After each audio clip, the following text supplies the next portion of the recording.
Yeah, I actually turned down the Rolling Stones cover when it first came to me. After producing about 300 illustrations, to suddenly be, in the eyes of so many people, now you're famous because I know who the Rolling Stones are, and so if you've done something for them, you must matter. A couple of hundred book covers didn't really make that dent. Perception's a funny thing.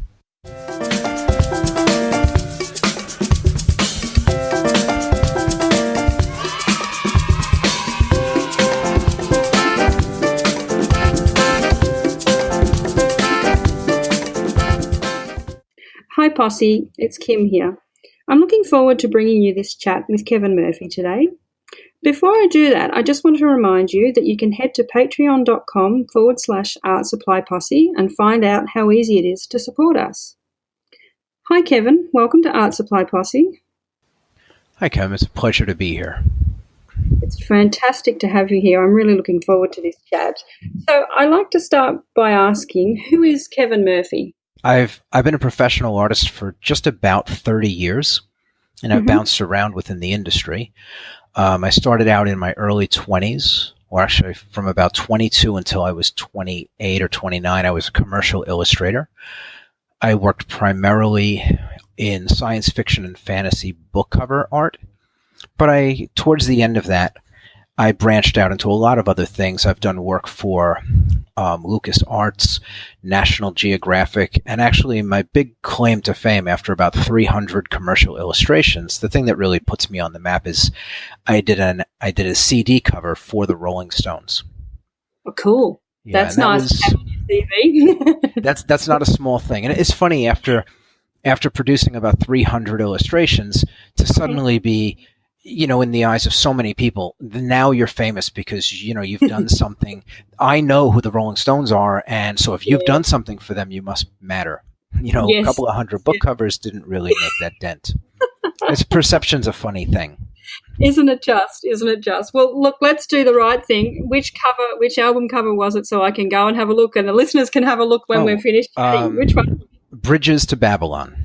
I think it came out in 2007. I'm in 1997, I believe. Yeah, cool. I'm not the world's biggest fan. I enjoy some of their music, but I don't know everything religiously. However, I am keen to go and check it out just to see what it is that made you famous after all these years in doing what you do. It's funny. I was involved in some other things, and when I got the call for the cover, I'm actually not a fan of the Rolling Stones. And when I got the call to do the cover, I turned it down. Which is insane. No sane human being would turn down something like that. It was early in the morning. I'm not a morning person, and I had some business out of town. It was a short deadline, and I just said, you know what, I can't do it. And I was actually contacted by one of the top graphic designers in the world, Stefan Sagmeister. I had done some work with him, and when this thing came to him, he called me immediately. It was about 10 o'clock in the morning. I turned the job down. I said, I really don't have the time. I can't do it. There was a lot of silence on the other end of the phone. And I said, okay, I guess we'll just leave that there. I made breakfast, and I called him back, and I said, I'm sure that cover is long gone. But if you haven't got somebody else for it, I would love to do it. And he said I was giving you till noon. I was going to give you a call back to come to your senses. Yeah. So yeah, I actually turned down the Rolling Stones cover when it first came to me. These are the things we do when we're not awake. And I'm not a morning person either, so I can feel you. And if people ask you things that, require some kind of thought, you're not doing it at 10 in the morning. It's not happening.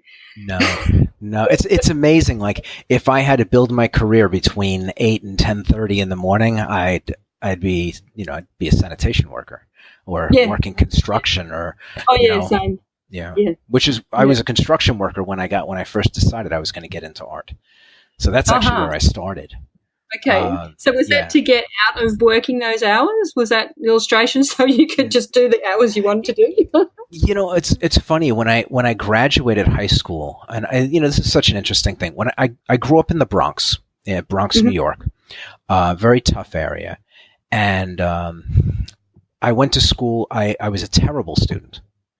I graduated high school with an average 3 points above failing, which is terrible. And there were a lot of things that contributed to that, but I was a terrible student, and I was actually borderline illiterate when I graduated high school. I could only read it took me about 10 minutes to read a single page in a typical mass market book. And my only real prospect was construction, and which was not a bad prospect. I grew up with my family made very little income, and so a job in construction, working in skyscrapers in New York City, paid a lot of money from where I came from, and so that was a good job. And I actually did that for 3 years. I loved the work, but the winters were bitter, and the days started sometimes 4:15 in the morning, and though I don't really mind the cold and 4:15 in the morning don't go well together. Yeah. And no. I was going to work one day, and I was walking across from the World Trade Center over to Battery Park in Lower Manhattan. And that area, because of the way the buildings are, it creates a wind tunnel. So it's about 15 degrees colder down there than it is everywhere else. Yeah. And I remember walking across, and I'm thinking to myself the whole time, what am I doing? This is insane. I don't want to do this the rest of my life. And so I decided I was going to get out of construction. I didn't know what I was going to do, but I thought, you know what? I think art. I had no idea what the odds were to be successful. All I knew was that if I was going to leave this job that I was making good money, I was not going to leave for something I didn't like.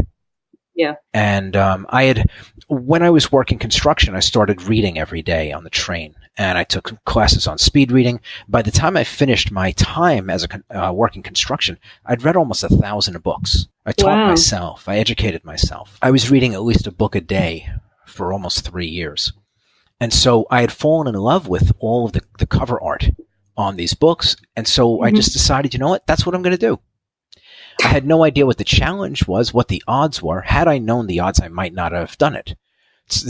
Ignorance is very often bliss. Yes, you don't, exactly. If you don't know to be afraid of the odds, you just go forward and do what you need. Yeah. So, but that's actually how I got into art.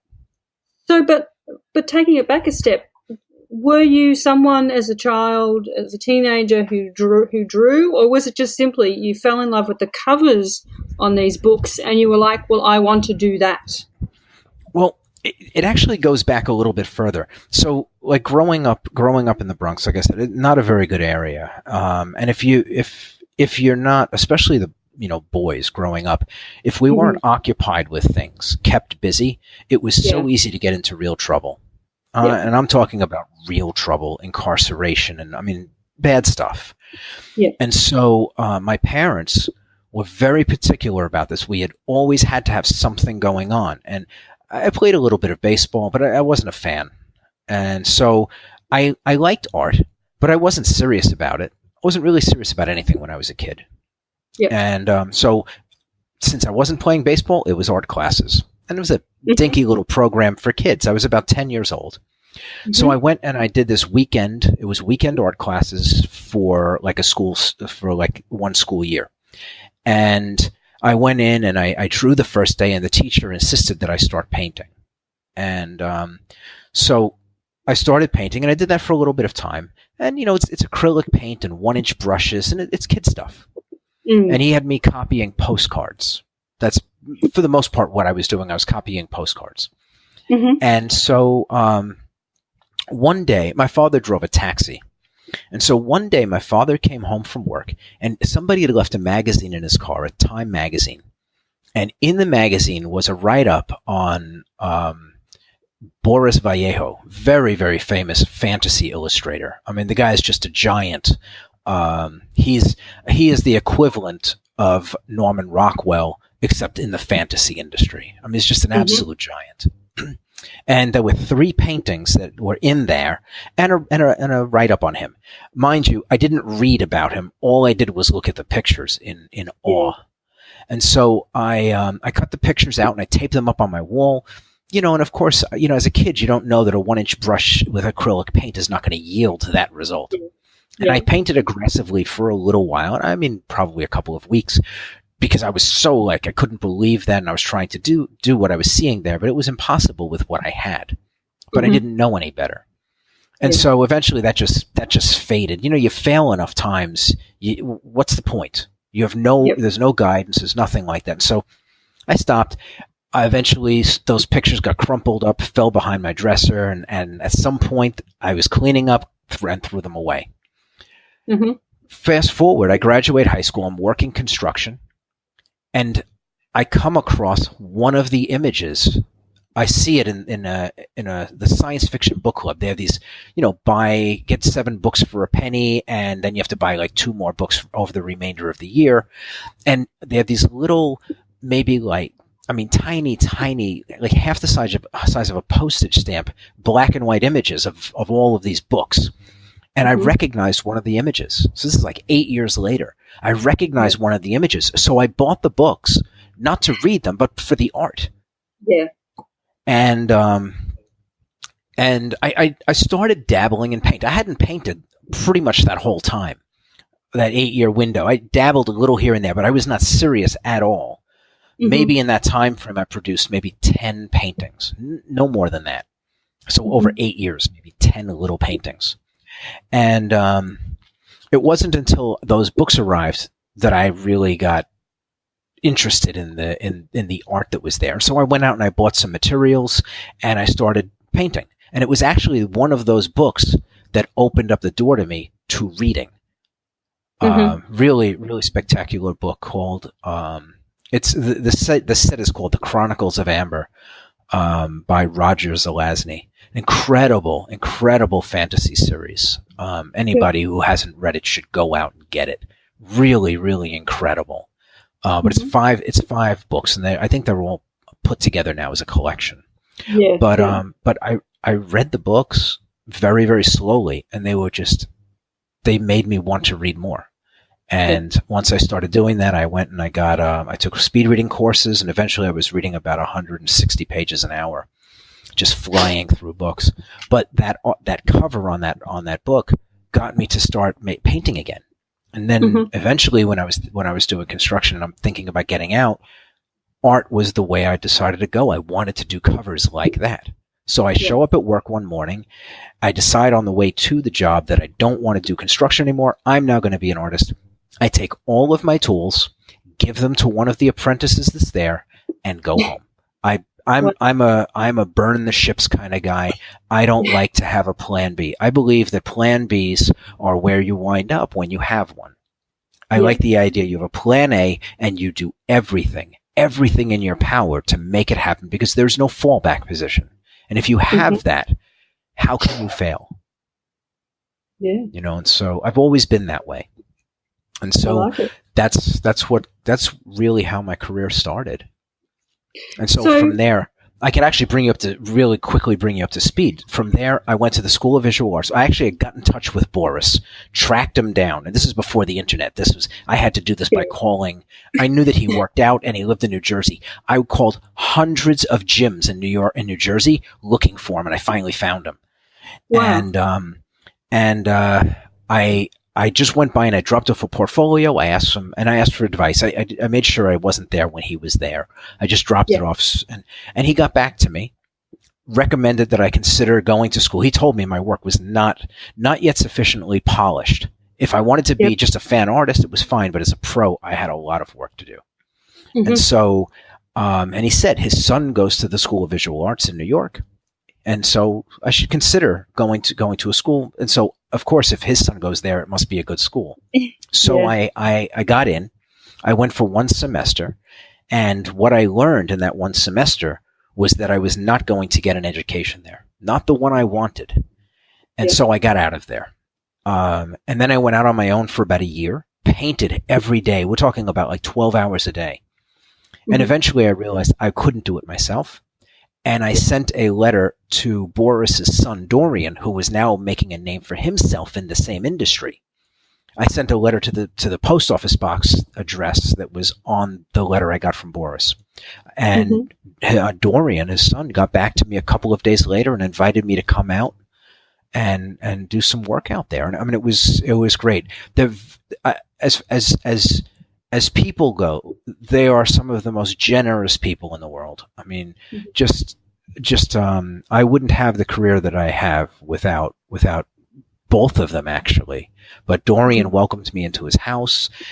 I mean, it's just a wonderful experience. And, you know, for me, I've always had students from the moment I started working as a pro, basically a way of paying it forward. Yep. And it's very important to me. So is that what led you to open your own art school? Because you wanted to repay that, but on a larger scale instead of only just, to one or two artists, like two students? Is that why you decided, or had you looked around at what was existing in the world of art schools and thought none of these are right for people like myself, and so you wanted to create your own school based on what you thought was the best way to learn? Take us through that whole... Yeah, there are a number of things that go into that. I mean, one is I've always been interested in helping other people. Like, once I became a professional and I had a sense of what it took to get there, I wanted to share it with people because it's not always an obvious path. Mm-hmm. And I wanted to share it because, I mean, you have to understand, like, my prospects in life when I was growing up were construction. That was a big step up for me from where I was coming from. Mm-hmm. And I can tell you that art has given me a life that I could never have imagined. The people that I've met, some of my clients, I mean, and now doing portraiture, but, I spent 6 years working with George R.R. Martin with Game of Thrones.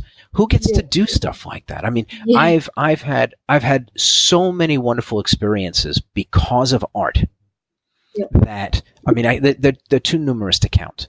And the idea of being able to make that a possibility for somebody else who wants it as bad as I did when I was younger, mm-hmm. I think it's just the greatest thing to be able to do that. And for me, I look around, and I've been looking around for a very long time. I mean, even from when I first went to the School of Visual Arts, and I thought, what a miserable thing they were peddling under the idea that it's an education. There's no education there.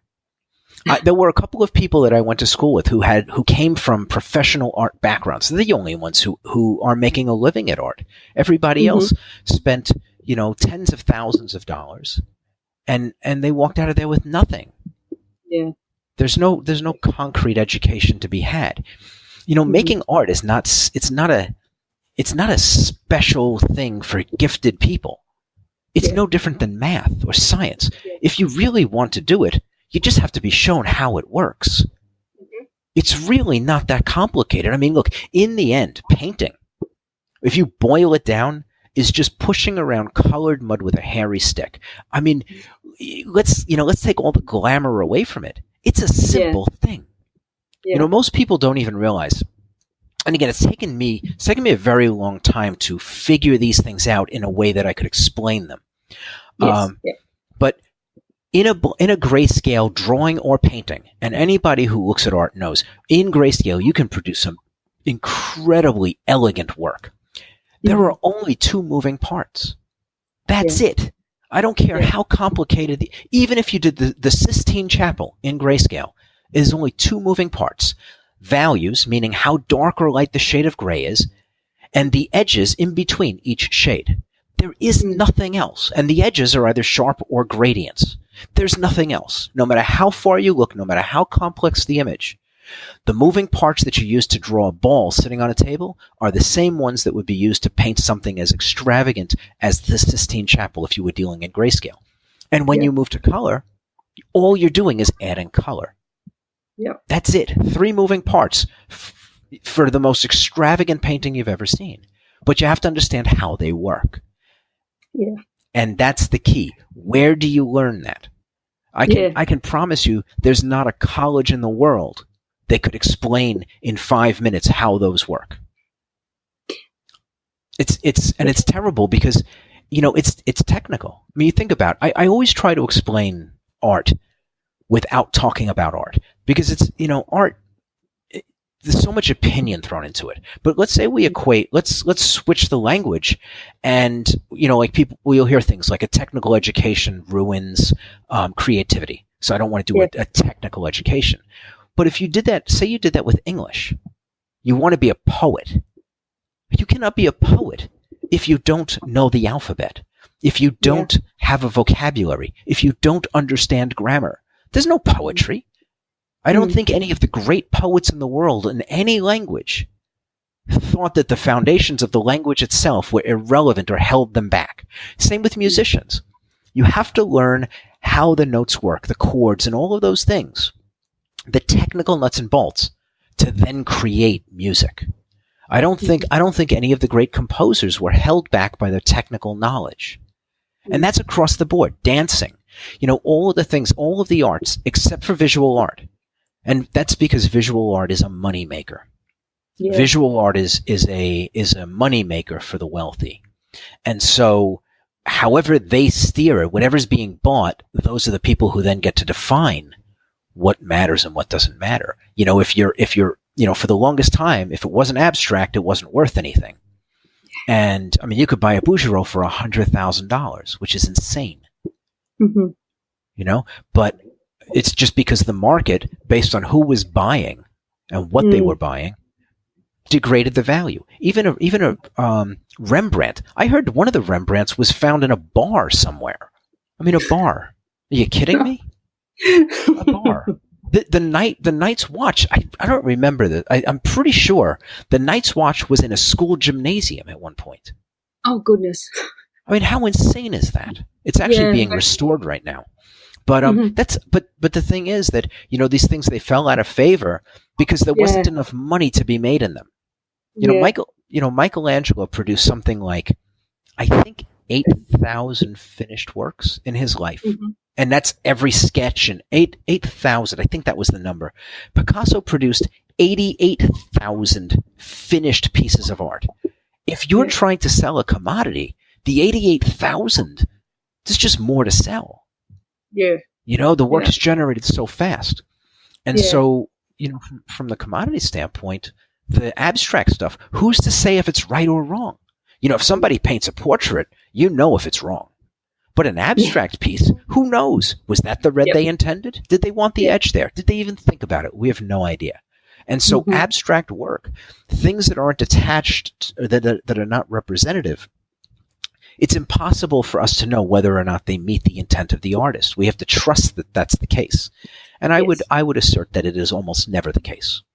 They throw paint at a wall and they see what sticks, and they and some of them don't even care about that because they have people who basically push them as an artist and grow them, and it doesn't matter what they make. It's touted as being great art. Yeah. Yeah, you got to be careful with me. I get off on crazy tangents. If you you got to kind of reel me back in. No, you were just making me think how sad that it is that art, and speaking to, having interviewed lots of artists for this podcast, but just speaking to people in general who aren't artists as professionals, but they dabble themselves or whatever. So many people have got so much baggage about, what I'm creating isn't really art, or it's not good enough to show anyone, or whatever. And yet you just, this whole thing of the people with money who make the big money, who sell the work and that, they're not even really invested in it other than in making money. And it just sort of makes me think, gosh, we've got so many of us, and I'm one of them. I have hang-ups about the quote-unquote art that I create. And I just think, well, it really doesn't matter. It makes me happy. That's probably what – I'm not trying to make a living from what I do. It makes me happy. That's probably all that should matter. It's really only when you're getting to these, as you say, these people that are making a fortune from whatever it is that's in trend today, which could be completely different tomorrow, as we all know. Sure. It's just it's crazy that art has all this stuff attached to it, and yet other works, other things, as you say, like dance or whatnot, don't seem to maybe they do and I'm just not involved in that. But do you know what I mean? Like, it just seems crazy. With these other things, they can't be monetized in the same way. You can take a piece of art. Who's to say what it's worth? It's only worth what somebody will pay. But if somebody's willing to pay $200 million for a scribble on a napkin, that's what it's worth. It becomes worth what somebody's willing to pay because that's the nature of things. But how much is somebody going to pay to see somebody dance? You can't invest in somebody's dancing, not in a way that you can invest in a piece of art. And again, the more obscure, the more abstracted the art, the more difficult it is to determine whether it's any good. So if you eliminate the idea that it's art, and let's say that it's just rocks, somebody says this is the most beautiful rock in the world and it's worth $100 million. They pay $100 million for it. Somebody else wants that rock and will pay them $130 million for it over time eventually. And so, the thing about art is that it can be manipulated that way, and people learned this a long time ago. It's no longer about what people like. It's about can they build wealth with it? And I'm not talking about the average buyer. I'm talking about at the high end, the Damien Hirst and all of those. These people are created. They're pure marketing. Jeff Koons. Jeff Koons is not even a painter. He hires really good painters, but he's not even an artist. But he's one of the highest paid. His studio produces some of the most expensive paintings in the world. His stuff goes into nothing but museums. And he's now the standard for our time, which is kind of sad. But from a marketing standpoint, there are lessons to be learned there. For any smart artist, there are lessons to be learned there. The first one is what you produce is less important than how you sell what you produce. And that being the case, paint what you love. Yeah. Paint what you love. You could paint something you love or something you hate. The marketing is what makes it fly. So paint what you love. Make sure that when you spend your hours in your studio working, that you're doing something that makes you happy. You'll always be able to find people, if you're doing something honest like that, you will find people who it resonates with. It doesn't matter what it is. You could paint bumblebees. There are going to be people in the world, enough of them to support you for the rest of your life. But you have to be able to market and sell what you do. And the truth is, if you believe in what you do, if you love what you do, every time you talk about it to somebody, they will see it in your face. They'll hear it in your language, how energized you are about it. And that kind of energy is infectious. People come along. They want to be near that.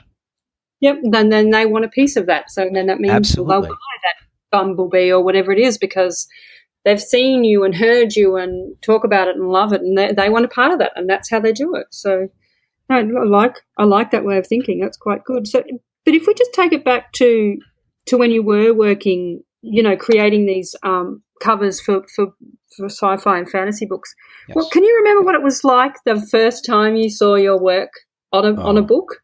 Oh, it was incredible. It was. I was going to stores just buying them. I mean, I got a bunch of free books and a bunch of free covers, but I couldn't get enough of it. I went into stores. I'd go into stores and I'd turn the book face out instead of it being spine out. I'd turn it so the artwork was showing. You do stuff like that, and of course, it's only for the first few, and then you're so busy working that you don't have time for that stuff. The truth is, for me, it never got old. I even at this point, I've been painting now professionally, and I've bounced around in the industry, but for almost 30 years, there's no better place in the world for me than standing in front of an easel working on a painting. I love it. I say all the time, I don't take vacations. I have to be dragged on vacations. I don't take them because I don't want to go away from what I do.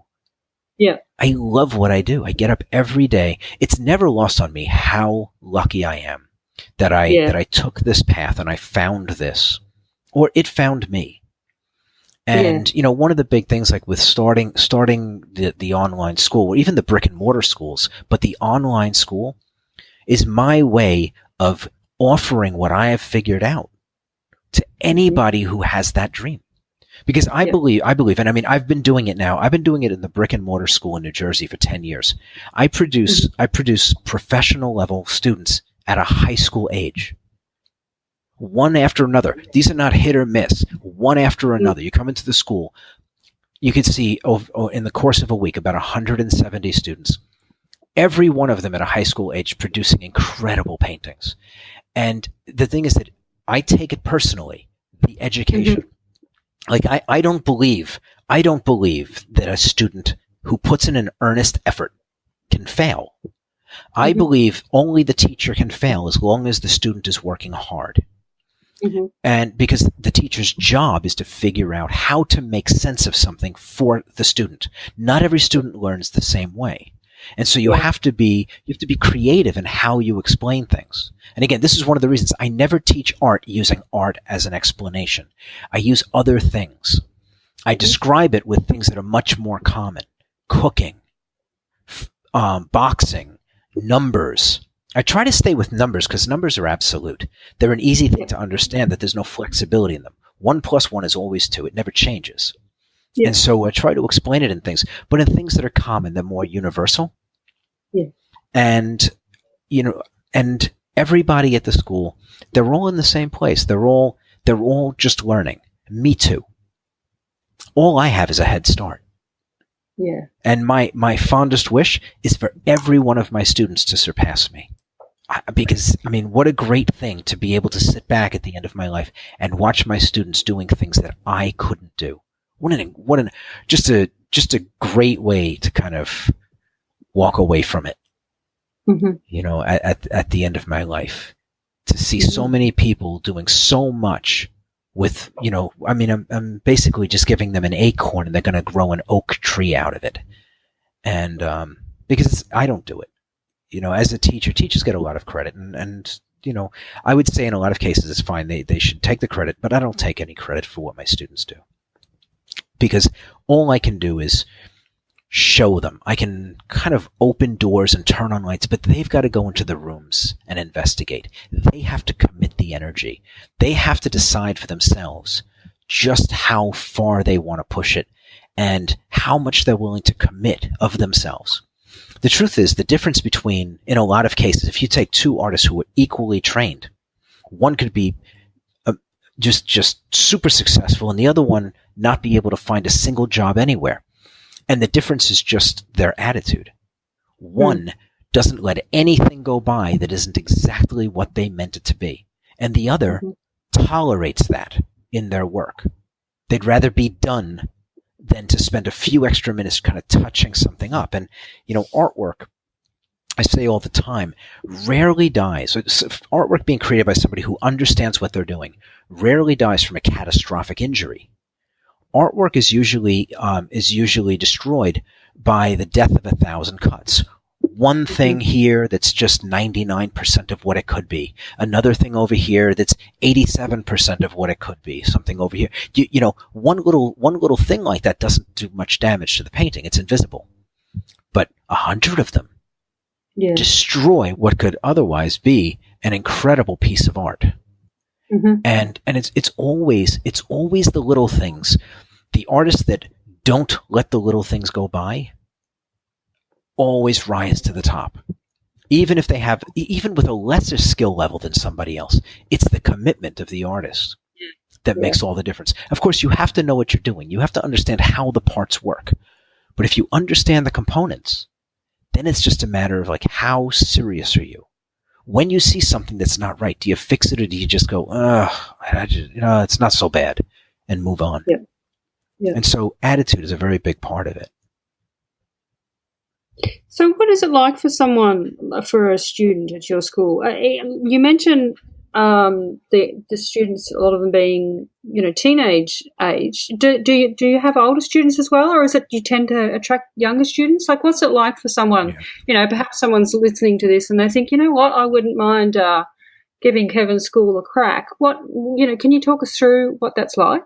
Well, in the brick and mortar schools, the ones that are in New Jersey, we have a broad range. We start at 7 years old, and we have 7-year-olds. We've had a few 5-year-olds just because they showed the ability to control the materials.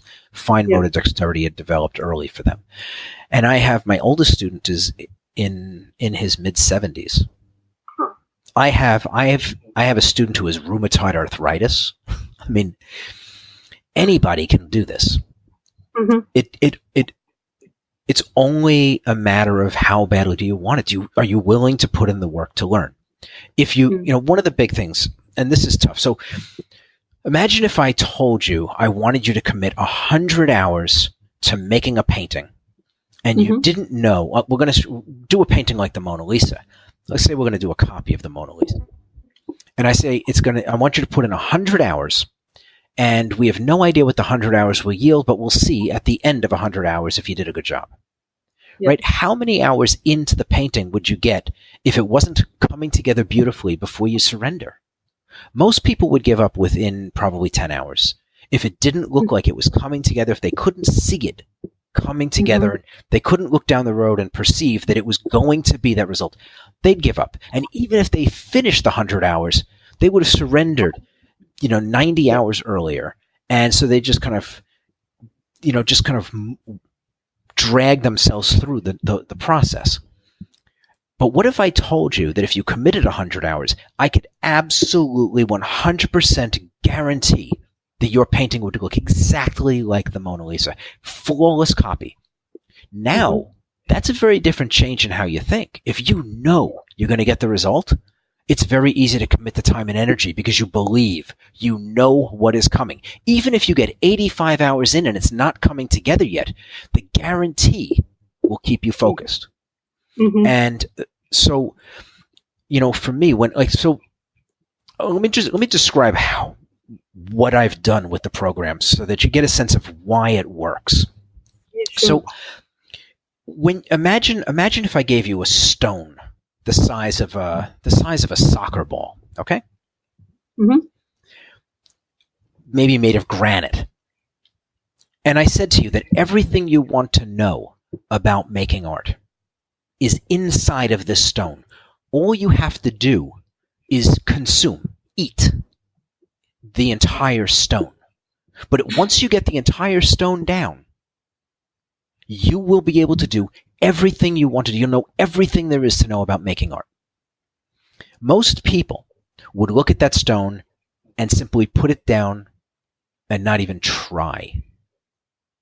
Some people might smash off a few pieces of it and choke it down. It's very, very painful. That's kind of like college.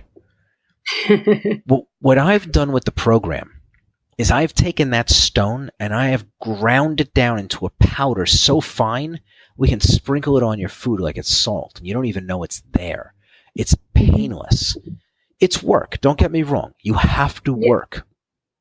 But the education is so systematic, which is why we get every single student getting the same results. So we were talking about this actually the other day within the group that runs the program. If we're actually looking at some school systems right now that may be bringing this program in New York.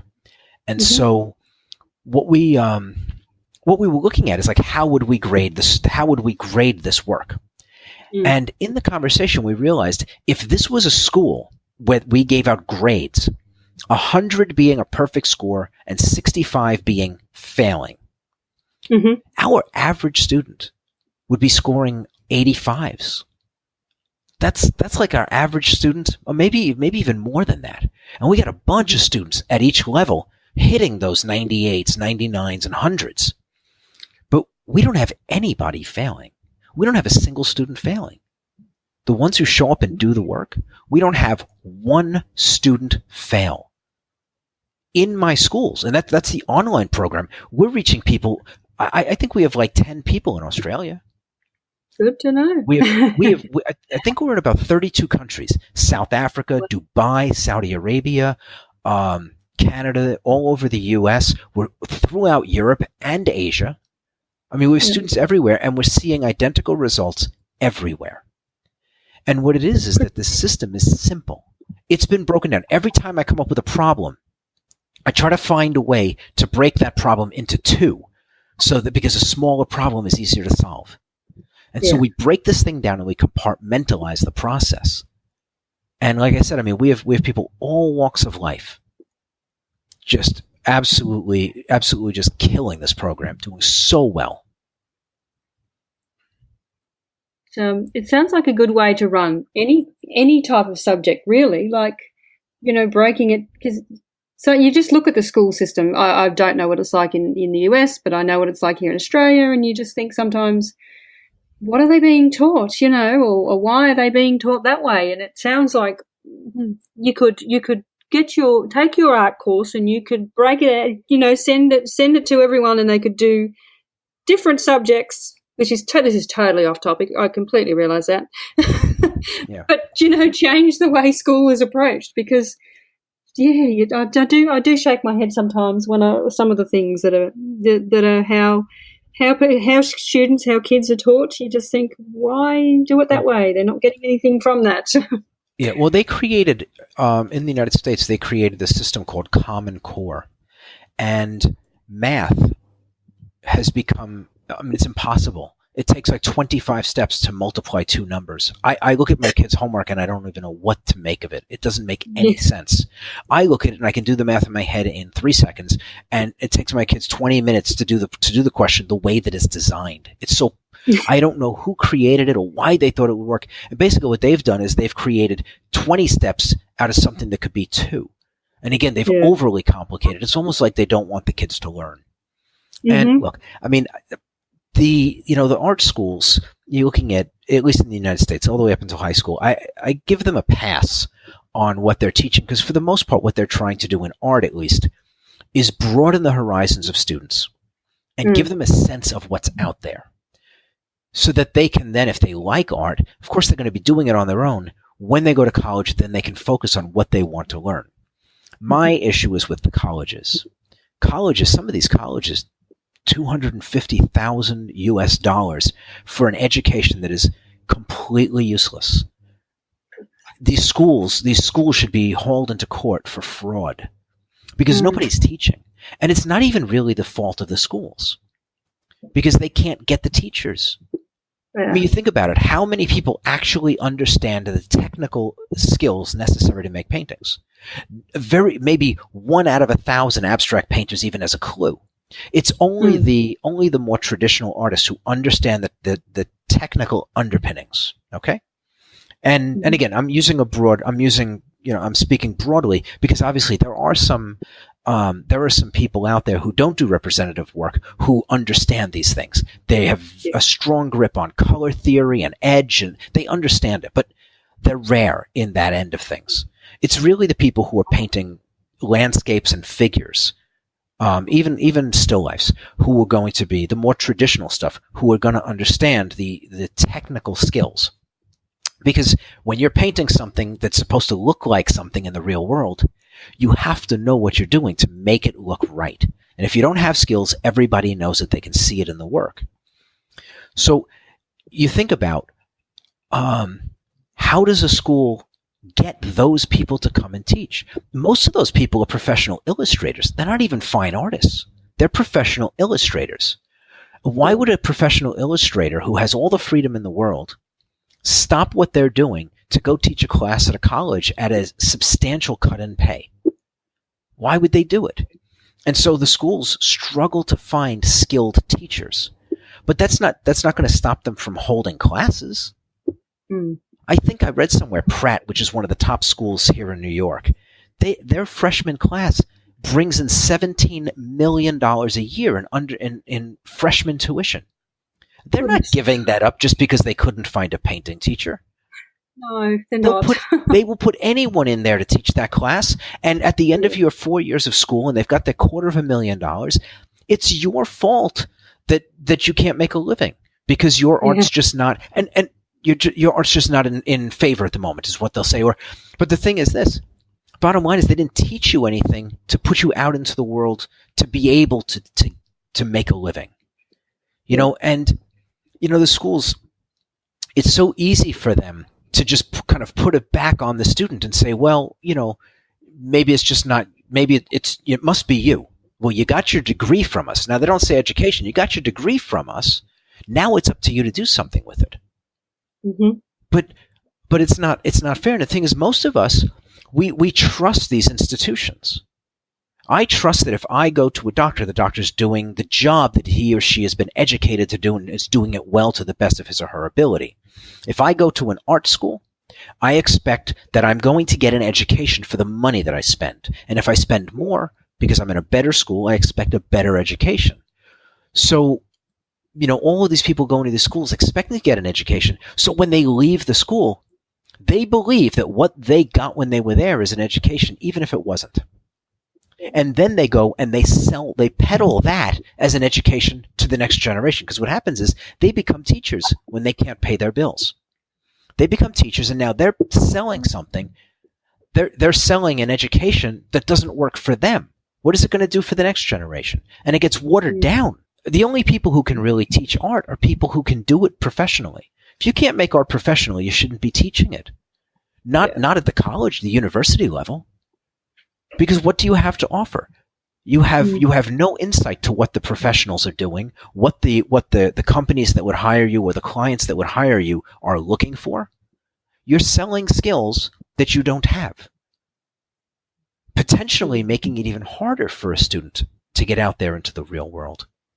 I mean, I got to tell you, this stuff is not that difficult. It really isn't that difficult. But you need to have a real education. And the education is not just how to paint or draw. It's how to sell what you do. You have to understand the value of it and how to sell it.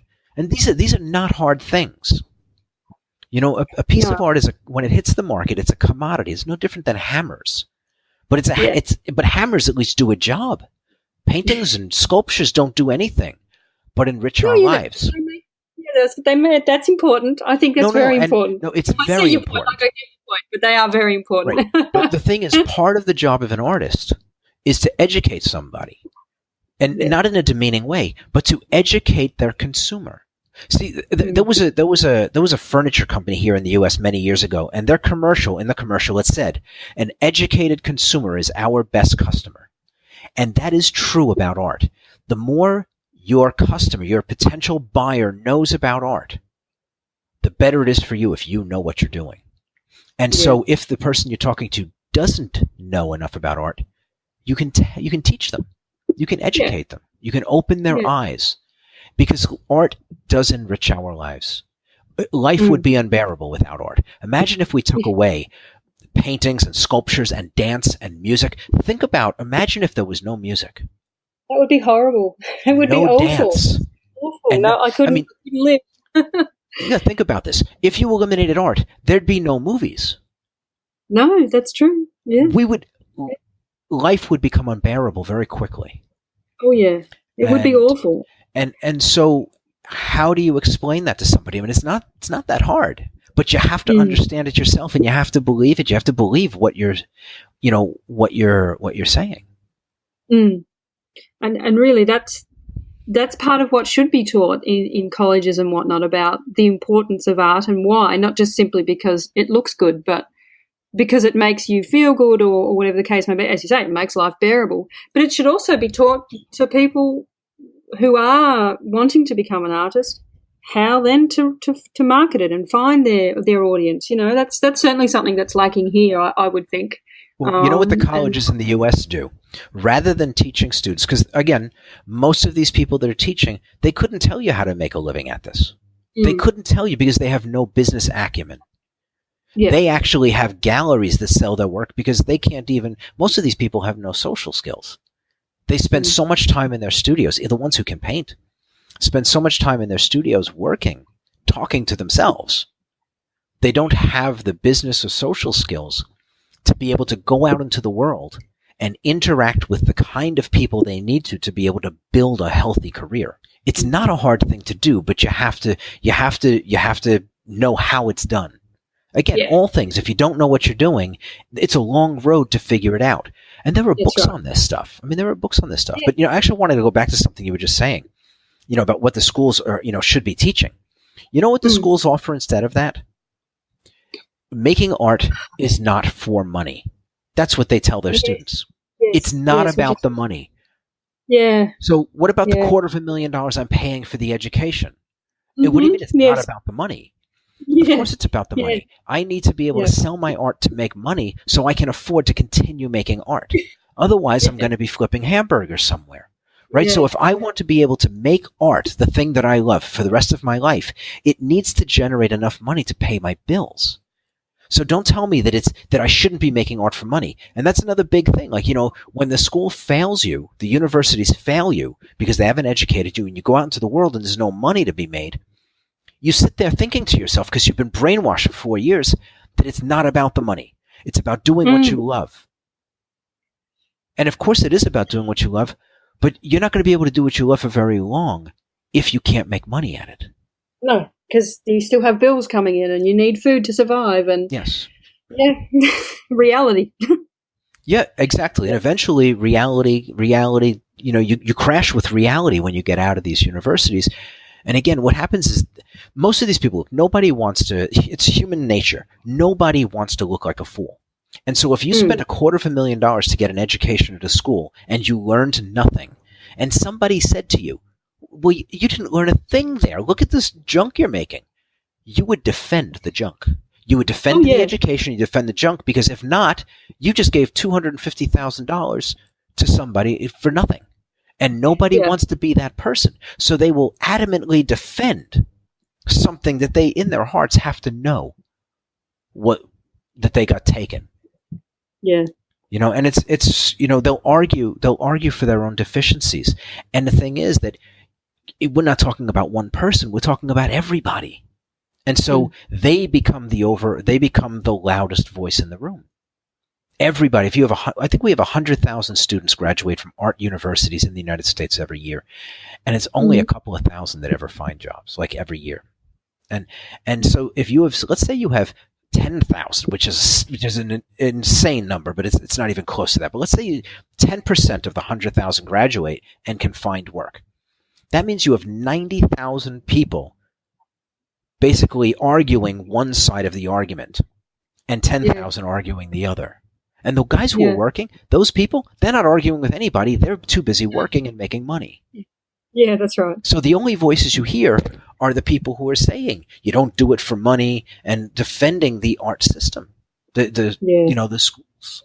Look, when I went to the School of Visual Arts for one semester, I asked my painting teacher what a basic combination of colors for a Caucasian skin tone would be. Okay? Mm-hmm. His answer to me was, you are not ready for that. You'll learn that in your third year. My response to him was, I am paying your salary. If I can't use the information, that's fine, but you should tell me. Well, it turns out he was an abstract artist. The idiot didn't even know how to paint. He couldn't have mixed the flesh tone if his life depended on it. This was the guy teaching me fundamentals in painting. How is that possible? Yeah, in one of the top schools in the United States. People travel from all over the world to go to this school. And that was the answer I got. And the crazy thing is like you wouldn't, like I've never trained to be a doctor, so I really can't talk about that. But surely if you're paying a lot of money to become a doctor, at school, you're not getting those kind of answers to questions like that you might ask in your first year. Like, it just seems crazy that art seems to be, as you're saying, taught in this way and talked about as this glorious thing that doesn't make money. But I don't know why. It just makes no sense. These days, the people who are teaching are those who were artists back in the 70s. Mm-hmm. These guys, they don't know anything, but they're not going to go in and say they don't know anything. I would have had a lot more respect for my painting teacher had he said to me, you know what, I'm an abstract painter. I don't even know the answer to your question, but you know what? Next week when you come in, I'll have it for you. I'll speak to one of the other teachers who does figure painting, and I'll have an answer for you when I see you next week. I could respect that. Yes, but don't brush me off. Yeah. Don't brush me off because you think I'm a child. I mean, fortunately for me, I had 3 years in the real world working construction as an adult. So those kinds of answers didn't fly with me. I was paying for my own college. That was not an acceptable answer. Everybody else in the room would have taken that without any problem. Yeah. But to me, it wasn't acceptable. And, again, like I always go back to this, like, I understand how hard it is to sift through and find a decent place to learn. Those of us, there are so many people who want to learn, who are so fired up to develop these skills, even if it's just for themselves, just as a hobby. Mm-hmm. But they don't know where to go. Which school? Yeah. Which school do you go to? And look, with the Evolve program, we don't do anything flashy. I don't do any of these 3-hour videos where I paint a live model and because it's theater. Mm-hmm. There is absolutely no education in it. And I promise you, I don't care how good the artist is, the amount of education in something like that is absolute zero and possibly even a negative.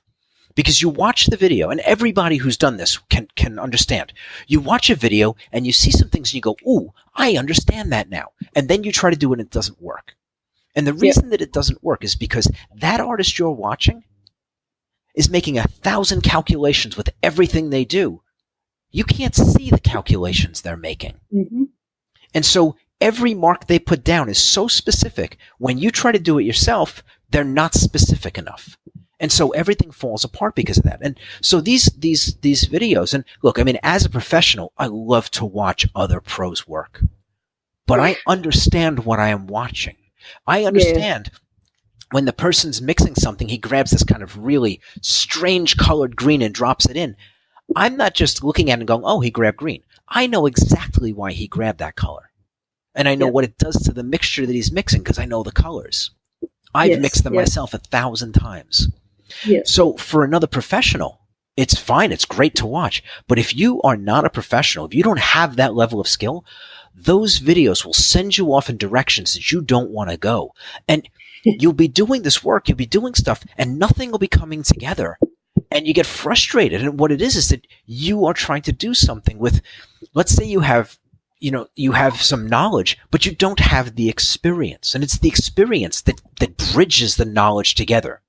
One piece of knowledge requires 100, like if I gave you, like you think in terms of sheets of paper, I give you one sheet of knowledge, that's like the chapter heading. You now have to do like 60 pages of experience before you get to the next chapter heading, the next piece of information. That's how when we give you the second piece of information, it makes sense. It connects to the first. And then you do the next chapter, another 40 pages, and then there's another chapter heading. So people are watching. You're not watching the skill of the artist when you watch a great painting being done. You are seeing their experience, not their skills, not their knowledge. Those are two very different things. And so what you want in an education is pure knowledge that doesn't have any opinion in it. No opinion at all. By the numbers. You do this, you do this, you do this, and this is why you do it. For this reason, and this reason. Anything that's beyond that is theater. And it might play well, but it doesn't educate. No. And you can say, like, I get very passionate about this stuff. Oh, well, I think it's valid. I myself, I'm quite passionate about just education in general, and it should be better across the board. So I'm happy to hear your passion. It's I think it's important. It really is, and I don't know that enough people perhaps pay enough attention to the fact that the education that whether they are still getting or perhaps their children are getting isn't as good as it should be. But it's certainly, I agree. I think it's vital. And what I do like though, especially now, I guess with the internet and whatnot, is you can be like your 70-year-old student, and you can decide you want to do that thing that you've always thought about doing and never did, and you can now learn. I think that's quite important as well. I think it's really good to be able to do that. Absolutely. We were talking about art enriching your life. Buying art, it enriches your life when you put it on your walls. It enriches your life when you make it too. Yes. There are very few things in the world that are as empowering and as rewarding as being able to start with nothing but an idea and bring it to life in the real world. What a powerful thing. I mean, it's just, there's no, and as an artist, your understanding is always one step ahead of what you're painting. Because as you're painting, even working on a single painting, as you're working, you're learning. Always. I don't care how long you've been doing it, you're learning if you're doing it right. Yeah. And so when you finish a painting, you know a little bit more than when you started. And so when you look at your work, kind of falls short because you now see things that you could now do better. So then you take those and you do those in the next painting, but while you're doing the next painting, you're learning, you're growing. So when you finish that painting, it's the same thing. Every once in a while as an artist, you will peak in a painting where you'll actually hit all those high notes and walk away from it thinking, wow, I mean, I really nailed this one. There's nothing here that I would change. Yeah. And that might, and if, whether that lasts for 10 minutes or 10 years, or you come back to it 80 years from now and look at it and still feel the same way, Yeah. those moments, there is nothing like them. And every artist has them. Yeah. Every artist has them. You can have them early in your career. It's actually easier to have them earlier in your career when you know less. They happen. But it's true, because you become so aware of all the technical stuff, all of the things and how they intermingle. It's so easy to look at something and say, well, I could have gone this way or that way, and I went this way with this one very delicate thing, 1 degree shift. Man, I should have gone the other way. Now that I'm looking at it, but I can't back away from it now. It's in the painting, and so. But if you had that every time, it wouldn't be any fun. But it's an experience when it happens. When you step back away from your work, and it's almost like you walked into a room and you saw somebody else's painting, and it's just the most beautiful thing. We never get to see our own work for the first time. We always watch it grow. Yeah. And if you equate that to people, like you think about, I always, this is a great example. Like you think about, I don't want to use Trump. Let's go with George Bush. President George Bush. We see him here, and he was a president. Like him or hate him, it doesn't really matter. He is a president.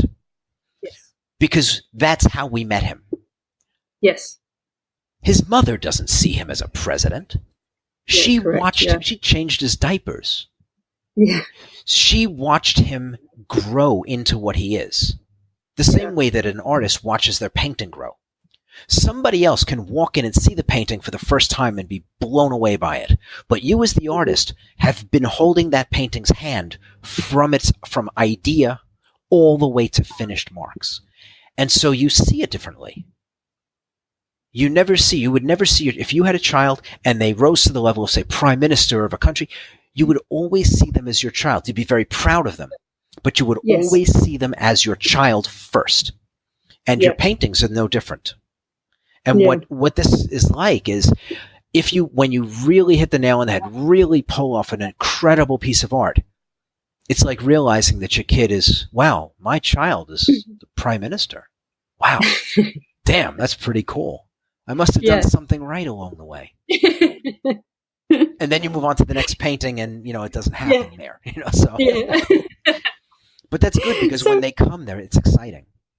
Oh yeah, definitely. It wouldn't be the same if it happened all the time. It would just be, oh yeah, yeah. So what inspires you? What keeps you going? What keeps you passionate about art and teaching? You know what? I just love this. I love this so much. I could paint 15 hours a day if I was painting what I wanted to paint. And I started out painting monsters and dragons and explosions, and that was great. And I eventually rolled over into doing portrait work. And originally, it's funny, because when I first started doing portrait work, I had gotten out of doing illustration. I finished the Rolling Stones cover. I finished a bunch of other things that I had in my queue, and then stopped taking work. And I took off 2 years. I didn't paint for 2 years. Mm-hmm. And along the way, people were constantly contacting me about doing portraits. And I say, no, I don't do portraits. And then an author who I had done several book covers for, it was his and his wife's, I think, 50th or 40th wedding anniversary. And he contacted me and asked me if I would do a portrait for them. And I said, of course. I mean, this is somebody I had a wonderful relationship with him over the years. I'd done a lot of book covers for him. And so I went out and I photographed them, and I came back to my studio. I didn't do it from direct observation. I did it from photographs. I did the painting, and then I delivered it at this big party that they threw. And this is back before cell phones. And it was really wonderful. It was such a wonderful experience. I got to know him so much better when I was doing it, and I got to know his wife, who I'd met a few times, but I didn't really know her. And it was really wonderful. And I thought I was going to be bored. You paint monsters and things like that, and then you paint, a couple of 70-year-old people standing in the living room. It's, not as exciting. Expectations have to be contained. So I had a great time. And part of what made it so much fun was them. It was a challenge to paint, but I enjoyed the fact that I was doing something meaningful for them and I enjoyed the company and the relationship that I was building with them while it was going on.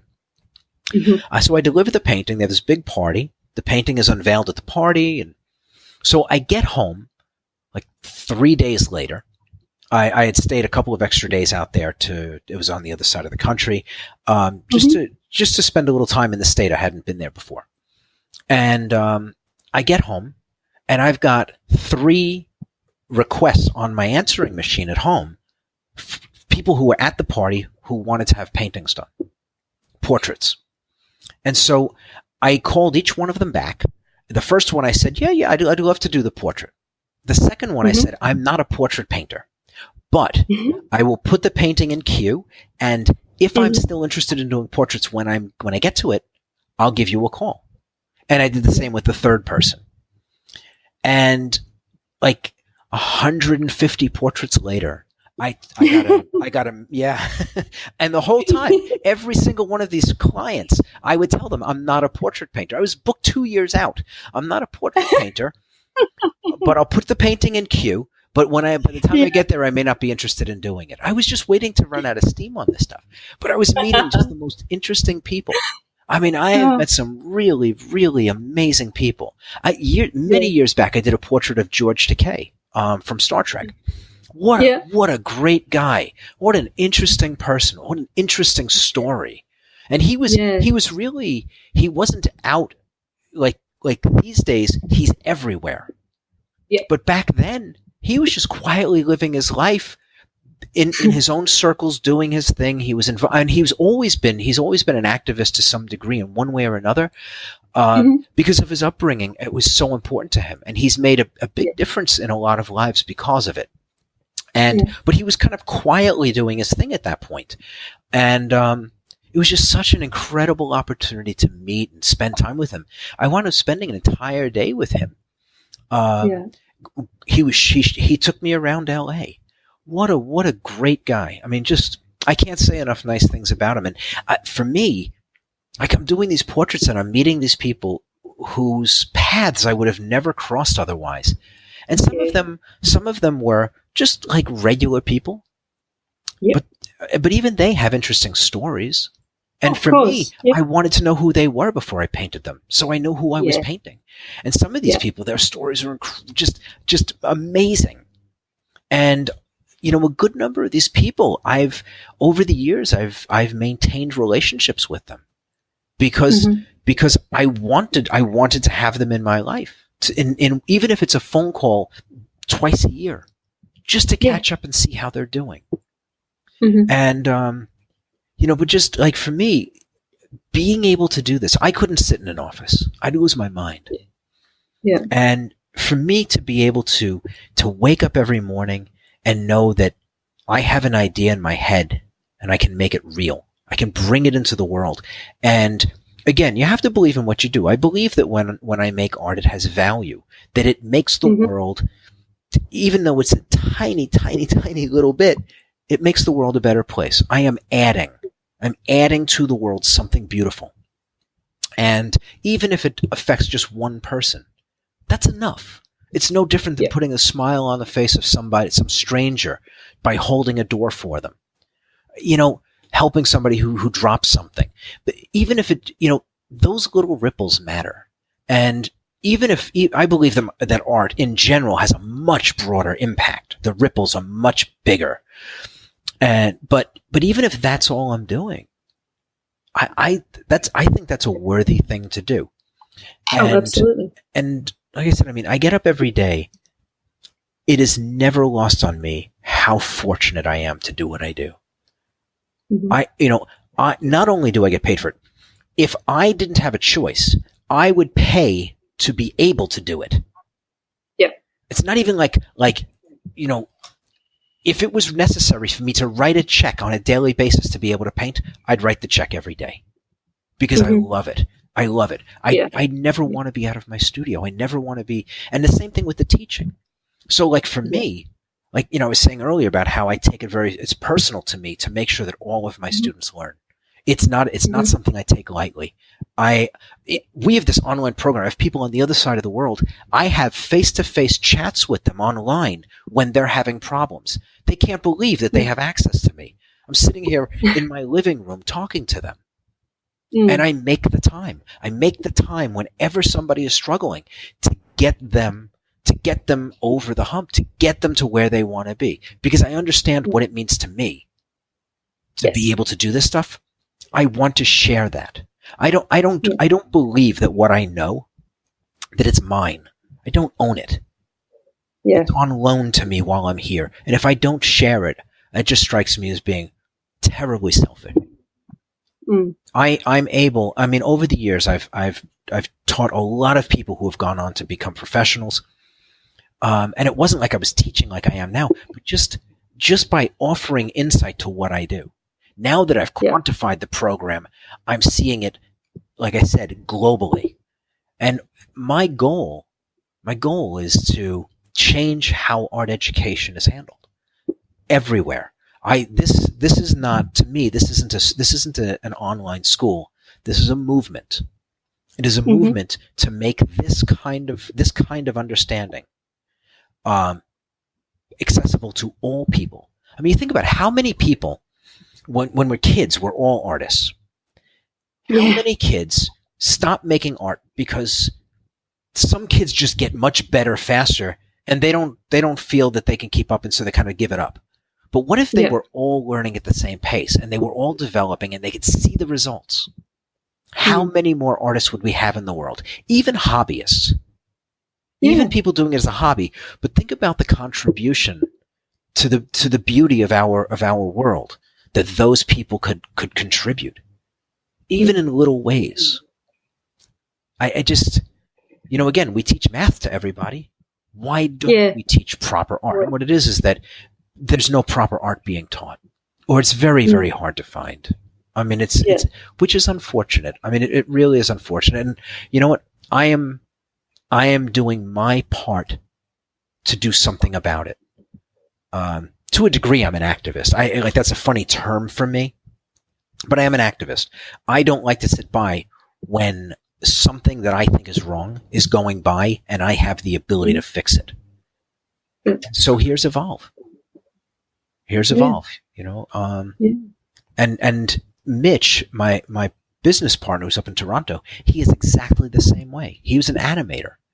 And he got out of that to get into education. He couldn't find a place to get an education. He taught himself. He couldn't find a place to get a real education, so he had to teach himself. And he wanted to be able to do like I do. Show people how to reach their goals. You have this wonderful gift, which is not the ability to make art, but the desire to make it.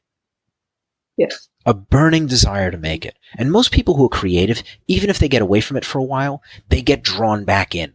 They never get away from it for long. And what it is it's who they are. It's in their bones. It's in their soul. And imagine spending a life as a creative person, but not having the language with which to create. Imagine having, needing to speak, but not having a mouth. Like, I can't imagine what it would be like to have a creative spirit and be unable to show the world what's inside of you. And so I try to open the door for those people. I think it's a wonderful thing.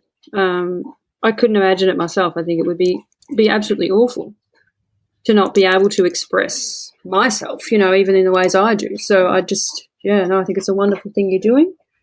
I'm just looking, I think we've covered a wonderful range of topics. Is there anything else you want to add at all? Anything we haven't talked about, Kevin? Anything you think's important? Obviously, I think the best place for people to find you would be at theartacademy.us. That would be the best place for people to find I'm actually recommending the Art Academy, the one in New Jersey. People can reach me directly there. If you go out to theartacademy.us, you can email me from there or call me from there. But if you're overseas, the Evolve program, evolveartist.com. That's where people should go. You can actually see the beginnings of the curriculum Eventually, we'll have the entire curriculum up there, but you can actually see the progressions, the small baby steps, but they happen so fast. But and again, you can get all the information that you would want about what we're offering. And again, I speak with students, well, prospective students all the time, people who are interested in the program, but they're not really sure.